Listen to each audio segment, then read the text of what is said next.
All right, well, here I am near my home in New England, here in New Hampshire. And I'm out here on this late fall day, finally getting around to making this video that I've been wanting to make for a long time. And I'm calling this video The Meaning of Life.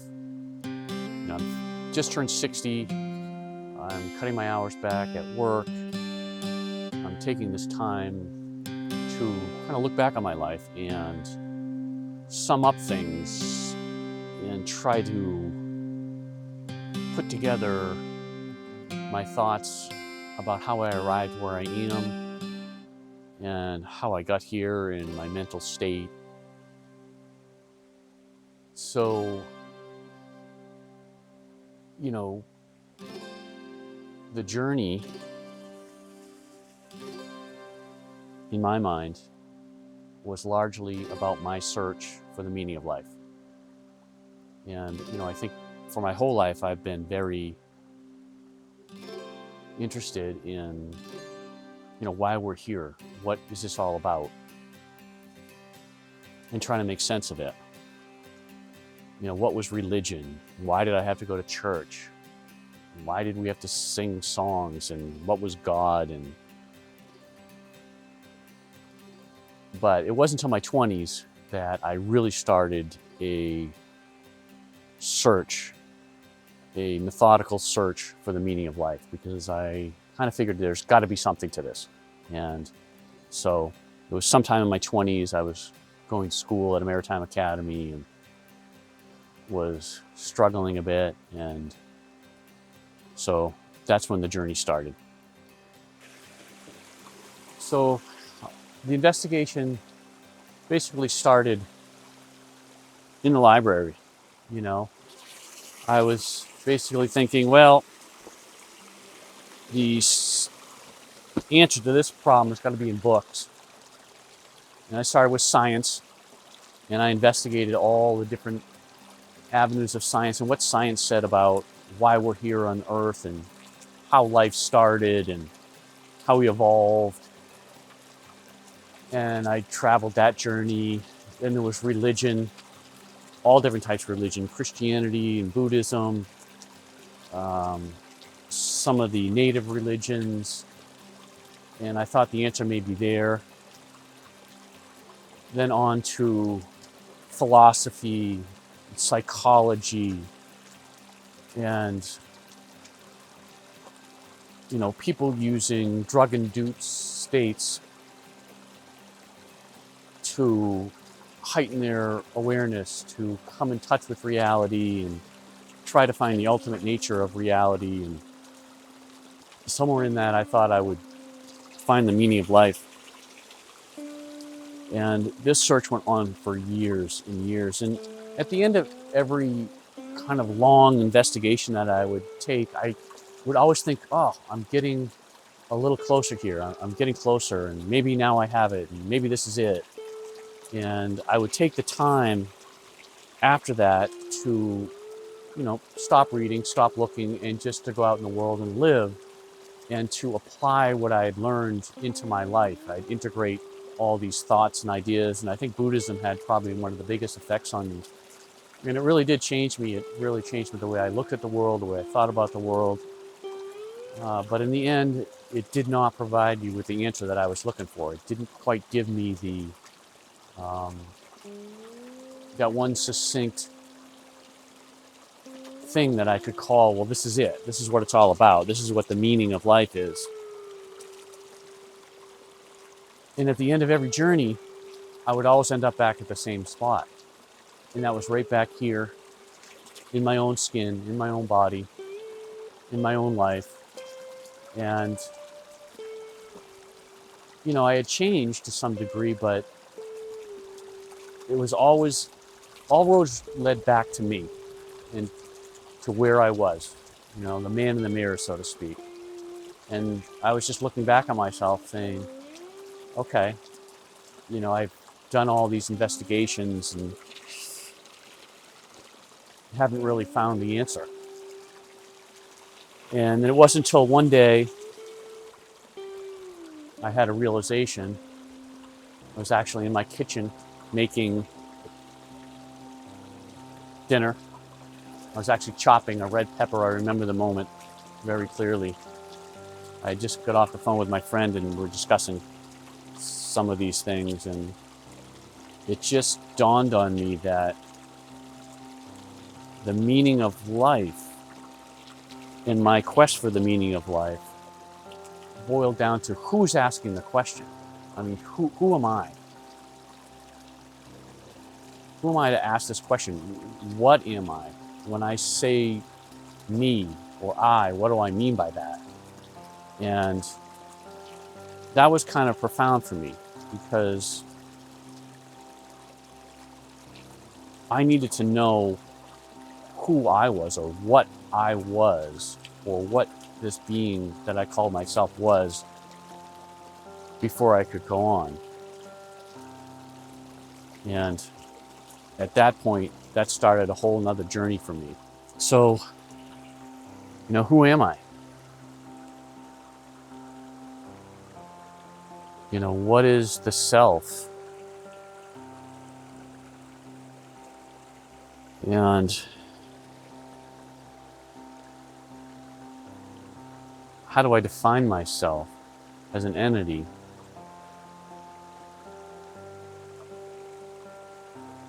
So I was back to the library,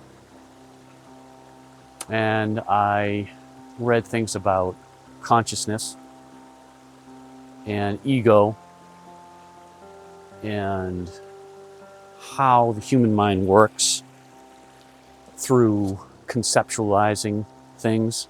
I mean, that's how we understand the world around us. We form concepts. Like, take a tree, for example. Trees exist in the world around us. They don't exist in our mind, but how do we make them exist in our mind? We form a concept of a tree. So when we close our eyes and we think of a tree,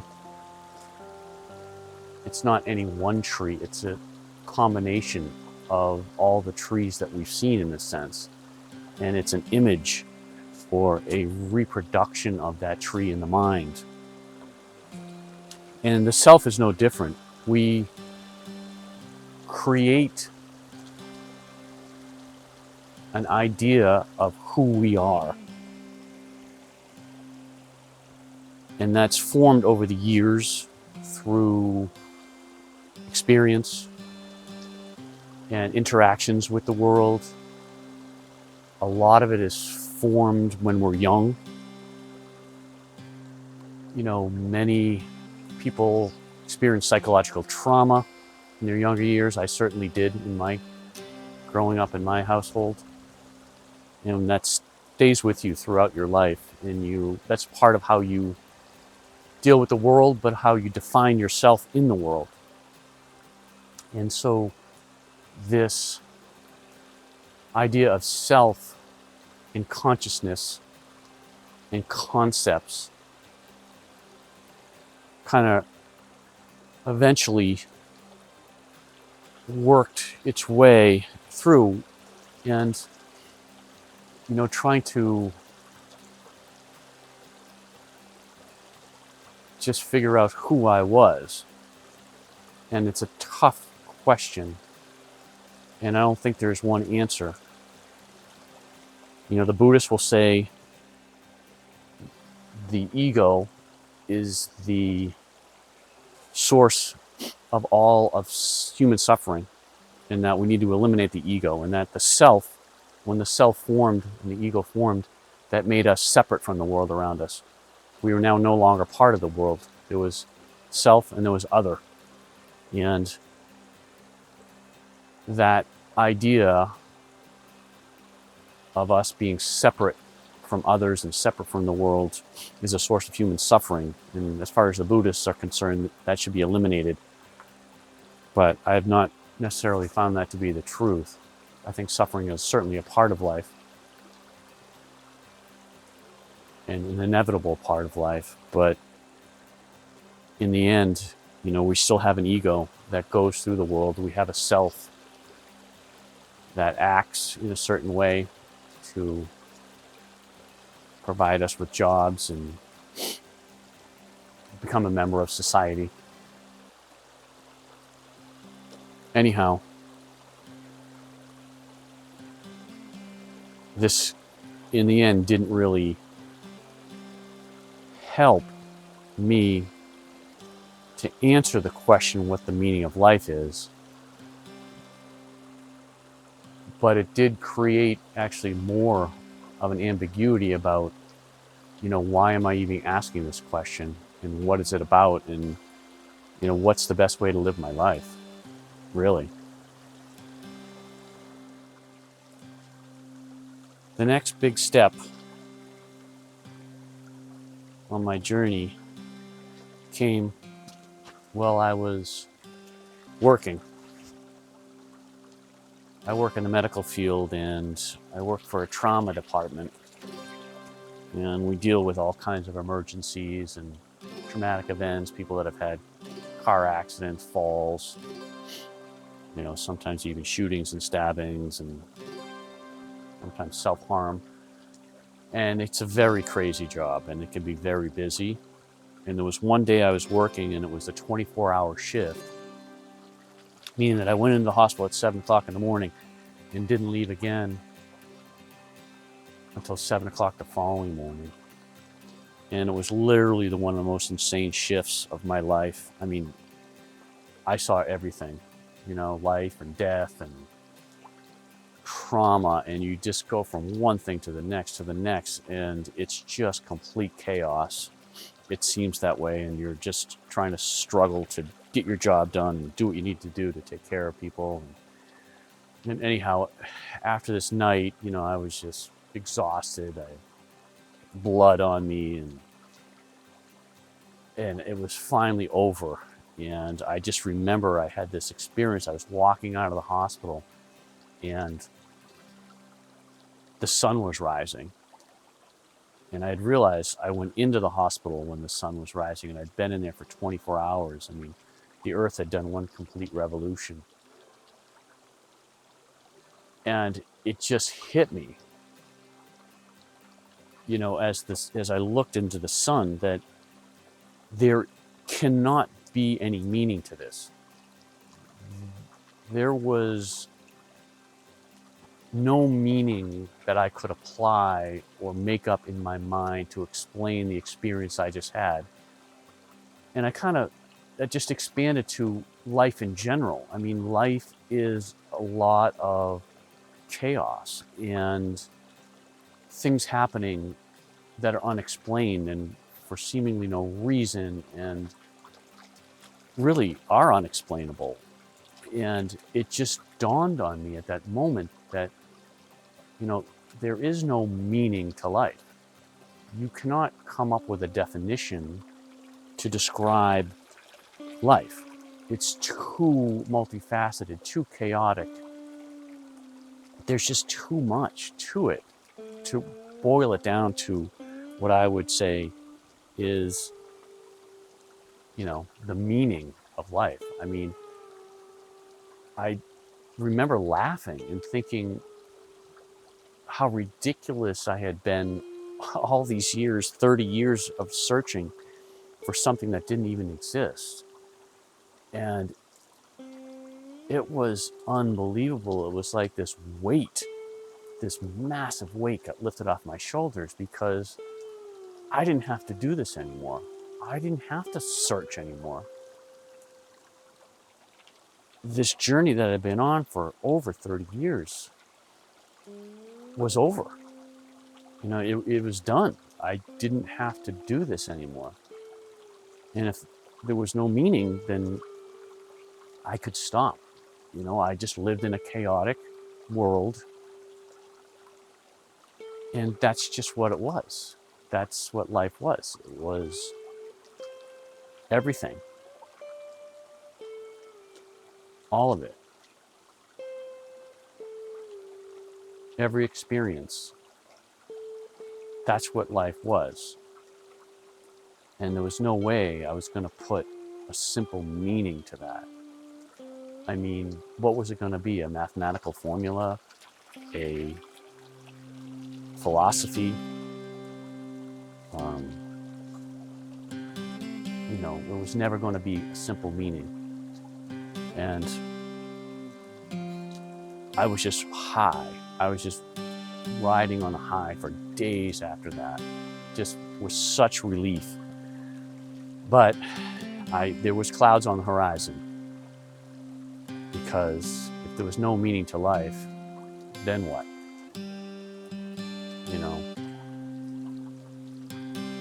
In some ways, it put me in more of a confused state than while I was on this journey to find what I thought I would find, but ended up coming up with no answer at all. After this profound revelation that I had, it took a while, but I slowly started this downward spiral, because I thought, well, there's no meaning for life. Is there a purpose to life? I mean, is there a reason why we're here? And, why not just commit suicide? Why not just get it over with? I mean, what am I even doing here? And so it led to kind of one of the deepest depressions that I've had in my life. And I just was kind of in a state of despair after the euphoria of this realization ended. And this went on and on and on. And I didn't know how to get myself out of this. But slowly I felt something building inside me. I knew an answer was coming. I knew I was going to make sense of it all in the end. But I just kept sinking deeper and deeper, until one night I had a dream. And this was not an ordinary dream. I mean, I have vivid dreams in general. I have lots of nightmares mostly, but they're extremely vivid. But this dream, it must have lasted all night long. It had, I eventually wrote it down many times, expanded on the dream, interpreted the sections of the dream, and put it all together. And there was basically like 9 separate sections to this dream, one after another. And when I finally sat down over many days, I analyzed each section and was able to elicit some meaning from each section of the dream. And it's quite complex, but each section of the dream provided me with some insight into life. And so that's what I'd like to go through. I have to write these down because it was such a complicated dream. Anyhow, the dream started out in a very chaotic way.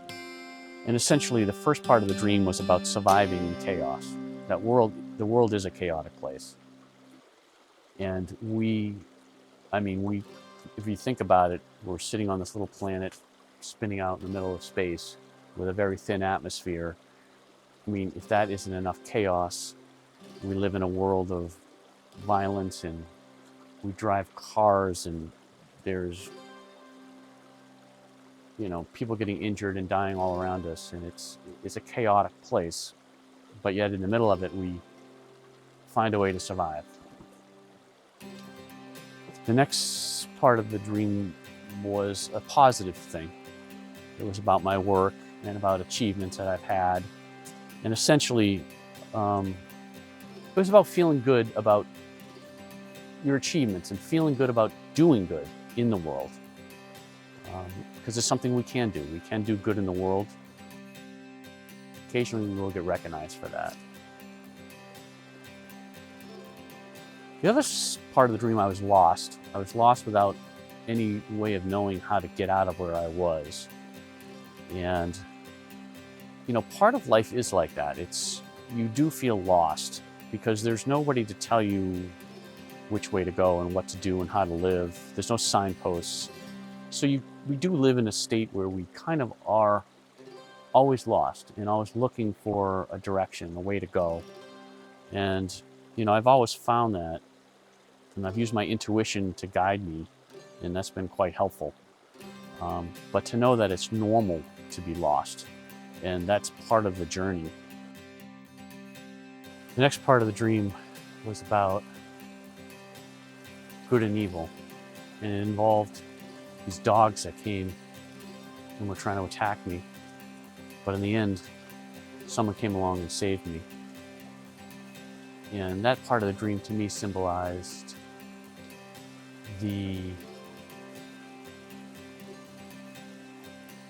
that in the world there is good and evil. But I believe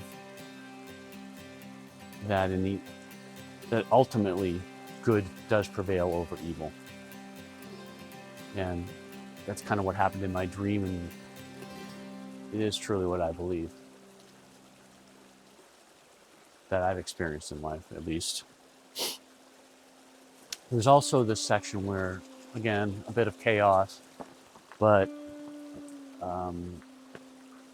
it almost resulted in me getting shot or injured. And to me, that symbolized that,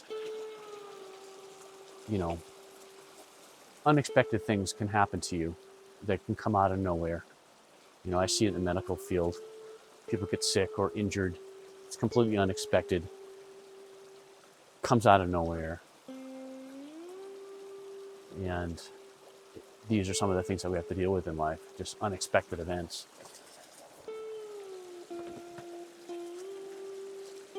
The next part was really interesting. It was about a hole in the ground, and inside this hole, this hole led right down to the center of hell, essentially. And it was horrifying. It had a cover over the well, and there was something in there, like a loud noise, something scary, deep down inside this hole. And I was just filled with fear. And at the last minute, either I broke through the hole or the hole broke open, and out of it came this creature that at first was horrifying and then eventually ran away. And to me, that symbolized fear. That a lot of times in life we're afraid of things. It's normal to be afraid. But that oftentimes our fear that we have in our mind is worse than the reality that we're eventually faced with. And that fear is this thing that is often self-created.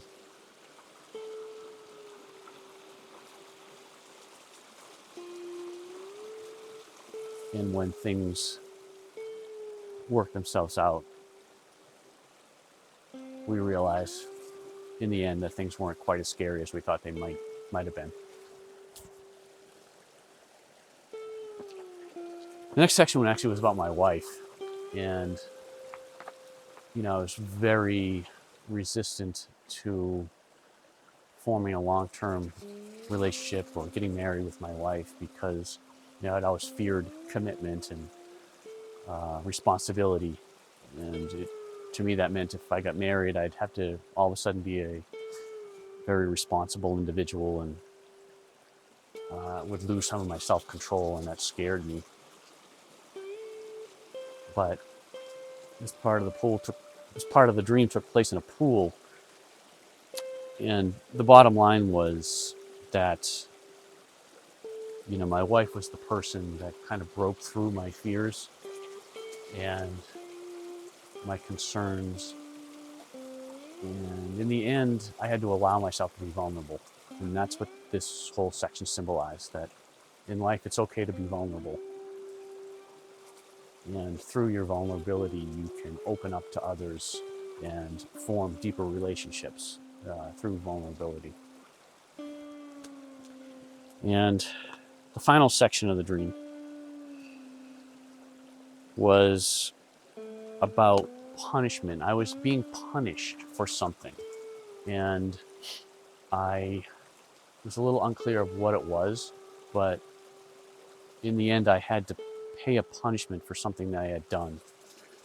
And it was quite scary to have to go through this, but I was able to accept the punishment and get through it. And this part of the dream symbolized to me that pain and suffering is a part of life, that we do suffer, and to some degree we have to accept the difficulty and suffering of life as we find it. And it's a part of life. We do suffer, and in the end we often get through it. So that kind of sums up the things that I learned from that dream, and it helped me come out of this deep depression that I had been in, and provided me kind of a summary of what life was to me. And that despite the chaos of the world and of life, you could certainly derive meaning from it and a purpose.